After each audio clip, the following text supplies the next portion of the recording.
Student, पहले lecture में हमने किया था फंक्शन की definition, polynomial function and types of function. आज हमने करना है ग्राफ ऑफ पॉलिनोमियल फंक्शन। जो हमने टाइप्स पढ़ी थी पॉलिनोमियल फंक्शन की, उन्हीं के हमने क्या करने हैं, ग्राफ ड्रा करने हैं।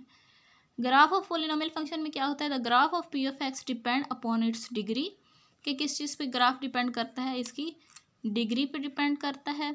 A polynomial having one variable which has the largest exponent is called degree of polynomial, कि जो हमारे पास वेरिएबल पॉलिनोमियल फंक्शन में यूज़ होता है उसमें जो लार्जेस्ट कंपोनेंट होता है उसके हिसाब से हम उसके डिग्री फाइंड आउट करते हैं और उसी के हिसाब से वो ग्राफ डिपेंड करता है। ठीक है, तो फर्स्ट ऑफ ऑल यहाँ पे अब हम देखेंगे कांस्टेंट पॉलिनोमियल फंक्शन, उसकी हमने देखना है graph.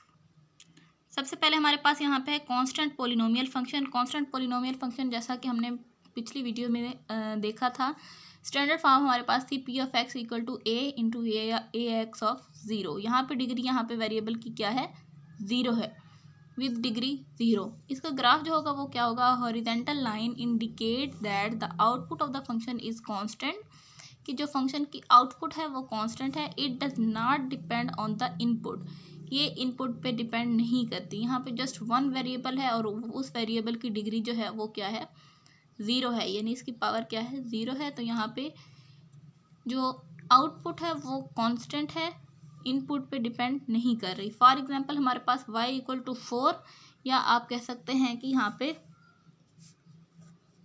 f of x equal to 4। ठीक है, तो यहाँ पे जब f of x equal to 4, इसका मतलब ये है कि हमारे पास जो वेरिएबल है वो हमारे पास क्या था, उसकी डिग्री ज़ीरो थी, तो वो हमारे पास इक्वल टू हो गया 1, और यहाँ पे ये 4 जो है ये हमारे पास क्या था, वेरिएबल का कॉफिशिएंट था।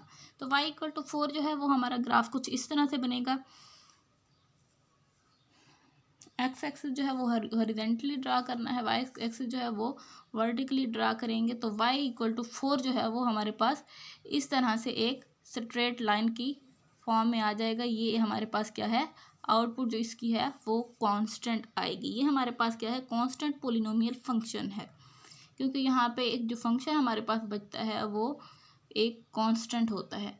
नेक्स्ट हमने करना है zero polynomial function. Zero polynomial function की स्टैंडर्ड फॉर्म हमने की थी। यहाँ पे क्या होता है, फंक्शन ज़ीरो के इक्वल हो जाता है, यानी हमारे पास यहाँ पे होता है f of x equal to a minus a x of zero. ठीक है, तो यहाँ पे हमारे पास क्या हो जाता है, ये इक्वल टू हो जाता है ज़ीरो के। तो यहाँ पे हमारे पास कोई भी वैल्यू होगी, यहाँ पे बेशक हमारे पास कांस्टेंट फॉर्म में जो भी वैल्यू होगी तो हमारे पास वो ज़ीरो के इक्वल आ जाएगी। तो ये हमारे पास क्या, ज़ीरो पॉलिनोमियल फंक्शन। और ज़ीरो पॉलिनोमियल फंक्शन का ग्राफ कैसे होगा, जाहिर है वो ज़ीरो पे होगा, तो वो अगर एक्सिस के हिसाब से होगा तो वो यहाँ पे बनेगा, अगर वाई एक्सिस के हिसाब से होगा तो वो यहाँ पे बनेगा। ठीक है, उसके बाद हमारे पास आता है, नेक्स्ट हमारे पास है लीनियर पॉलिनोमियल फंक्शन। नेक्स्ट हमारे पास ये है linear polynomial function. Linear polynomial function में हमारे पास वेरिएबल की पावर 1 होती है, तो यहाँ पे डिग्री क्या होगी, वो 1 के इक्वल होगी। स्टैंडर्ड फॉर्म हमारे पास होती है p of x equal to a x plus b, और ए एंड बी जो है यहाँ पे क्या है, कांस्टेंट है। ग्राफ क्या होगा, it form the straight line, ये एक स्ट्रेट लाइन हमें देगा। फॉर एग्जाम्पल कि हमारे पास है y equal to 2x plus 3, 2 and 3 are constant and x is variable. Here a equal to 2 and b equal to 3। a यहाँ पे किस चीज़ को शो करेगा, स्लोप को, slope of the graph, and b जो है वो y intercept of all line. ठीक है, तो a जो है वो लाई करेगा x एक्सिस पे, और जो b है वो कहाँ पे होगा, y एक्सिस पे। तो a जो हमारे पास है वो इक्वल टू है 2, और b हमारे पास क्या है, इक्वल टू 3। तो इसको जब हम आपस में मिला लेंगे तो ये हमारे पास क्या होगा, एक स्ट्रेट लाइन आएगी। तो ये हमारे पास क्या बन जाएगा, लीनियर पॉलिनोमियल फंक्शन का ग्राफ। सबसे पहले यहाँ पे हमने क्या किया, सबसे पहले हमने किया कांस्टेंट पॉलिनोमियल फंक्शन का ग्राफ, फिर हमने किया ज़ीरो पॉलिनोमियल फंक्शन, फिर हमने किया लीनियर पॉलिनोमियल फंक्शन। नेक्स्ट अब हमारे पास फोर्थ जो है यहाँ पे टाइप्स थी quadratic polynomial function. Quadratic polynomial function में क्या है, स्टैंडर्ड फॉर्म हमने की थी p of x equal to a x square plus b x plus सी।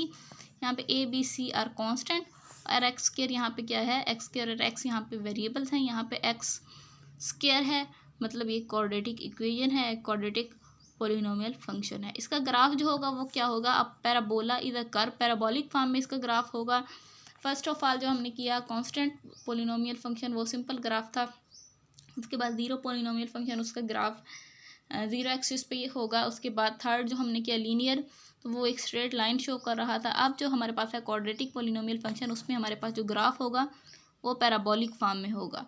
अब सबसे पहले हमने ये देखना है कि पैराबोला क्या होता है। अब parabola is a curve which one extreme point called the vertex, कि एक हमारे पास जो पैराबोला होता है वो एक कर्व होती है, उसका एक एक्सट्रीम पॉइंट होता है, उसको हम कहते हैं ये इसका वर्टेक्स है। अब parabola is mirror symmetric curve where any point is at an equal distance from a fix point known as focus, कि एक फिक्स पॉइंट से जो हमारे पास इक्वल डिस्टेंस होता है किसी भी पॉइंट का, वो हमारे पास क्या होता है, उसका फोकस होता है।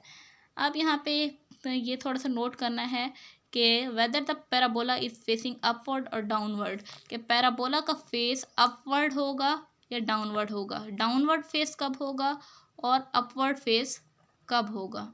ठीक है, तो ये किस चीज़ पे डिपेंड करता है, ये नेचर ऑफ ए पे डिपेंड करता है। जो हमारे पास फर्स्ट यहाँ पे एक्स स्क्वायर के साथ जो कोफिशिएंट होता है वो हमारे पास होता है ए, इस पे हमारे पास ये डिपेंड करता है कि पैराबोला का फेस जो है वो डाउनवर्ड होगा या अपवर्ड होगा। If A greater than zero, जब क्या होगा कि ए जो है वो ज़ीरो से ग्रेटर देन होगा, देन पैराबोला का फेस जो क्या होगा वो अपवर्ड होगा ऐसे। ठीक है, और जब क्या होगा ए जो है वो लेस देन ज़ीरो होगा, देन पैराबोला का फेज होगा डाउनवर्ड। ठीक, तो ये हमारे पास क्या है, क्वाड्रेटिक पोलिनोमियल फंक्शन है। इसकी हम एग्जांपल करते हैं अभी।